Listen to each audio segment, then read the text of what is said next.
बुढ़ापे की असली सच्चाई सीख देने वाली कहानी। मोहन जी आज रूठकर अपने कमरे में लेटे थे। तभी उनकी बेटी आशा, जो उसी शहर में रहती थी, अक्सर अपने पिता का हालचाल लेने आ जाया करती थी। उसने दरवाज़ा खटखटाया।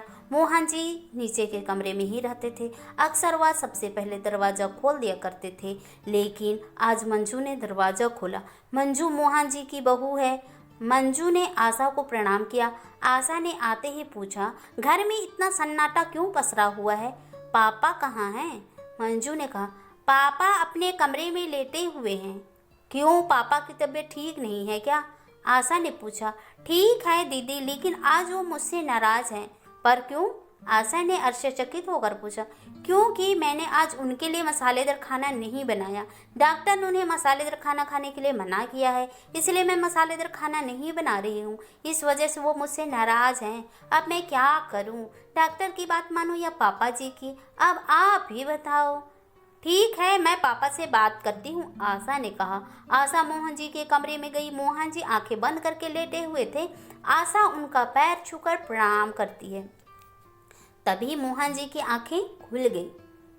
अरे तू कब आई बेटा? अभी अभी आई हूँ पापा। आपकी तबीयत ठीक है ना? तबीयत का क्या है, बुढ़ापा ही है, कुछ ना कुछ लगा रहता है। मंजू बता रही थी कि आज आपने खाना भी नहीं खाया। हाँ बेटा, बस आज मन नहीं कर रहा था। पापा ऐसे नहीं चलेगा, आपको खाना तो खाना ही पड़ेगा।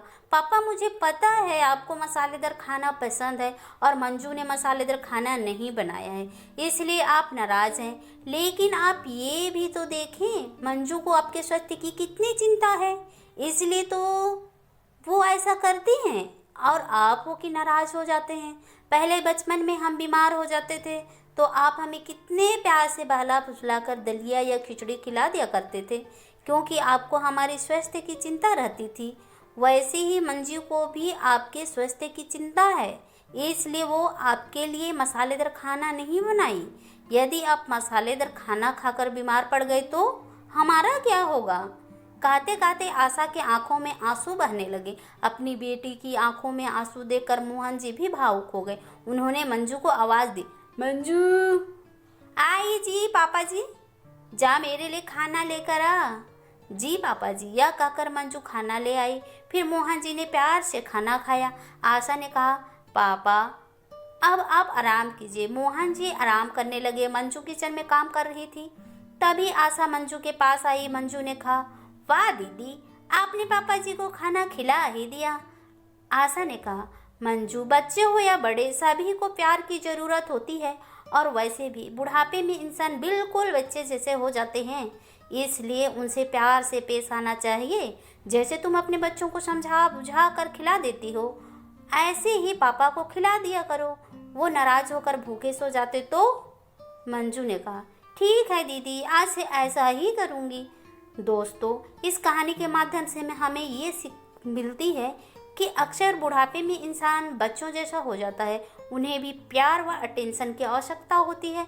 वह भी चाहते हैं कि बच्चे हमारे संग बैठकर बातें करें, हमारी बातें सुने। अक्सर ऐसा नहीं होने पर वे बिल्कुल चुपचाप हो जाते हैं या बच्चे की तरह रूठ जाते हैं। ऐसे वक्त में हमको उन्हें प्यार से समझना और समझाना चाहिए। आशा करती हूँ दोस्तों आप लोगों को ये कहानी पसंद आई होगी। अगर हमारी कहानी पसंद आई तो हमारी कहानी को लाइक कीजिए, शेयर कीजिए, कमेंट कीजिए और ऐसे ही कहानी सुनने के लिए प्लीज़ हमारे चैनल को जरूर जरूर जरूर जरूर सब्सक्राइब कीजिए।